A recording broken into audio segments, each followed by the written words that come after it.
হঠাৎ করে দেখছি বেশ ওয়েদারটা ভালো করে দিল, মানে মেঘলা ওয়েদার করে দিল। এই গরমে ভালো ওয়েদার বলতে যতক্ষণ না মেঘ আসছে ততক্ষণ ভালো লাগে না। যাই হোক, দেখতেই পাচ্ছেন চারিপাশের ওয়েদারটা কত সুন্দর। তারপরে বেরিয়ে পরে প্রথমে যেটা নজরে পড়লো এই কাকুর দোকানে ফুচকাটা, শুকনো ফুচকাটা প্রথমে ছাঁটিয়ে নিলাম, তারপর একটু হাঁটাহাঁটি করতে করতে চলে গিয়েছিলাম কৃষি ভবনের দিকে। কৃষি ভবন ঢুকেছি, তারপরেই সে মুষলধারে পুরো বৃষ্টি আরম্ভ হয়ে গেছে।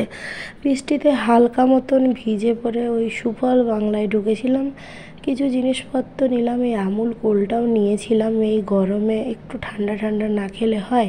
তারপরে কৃষি ভবনে গেটের কাছে কিনে নিয়েছিলাম ছোলা বাদাম ভাজা আর এই ঝালমুড়িটা। তো ঝালমুড়িটা বেশ ভালো বানিয়েছিল, অনেক দিন পর ঝালমুড়ি খেলাম। তারপর এই যে একটা আইসক্রিম খেয়ে নিয়েছিলাম রেনবো থেকে।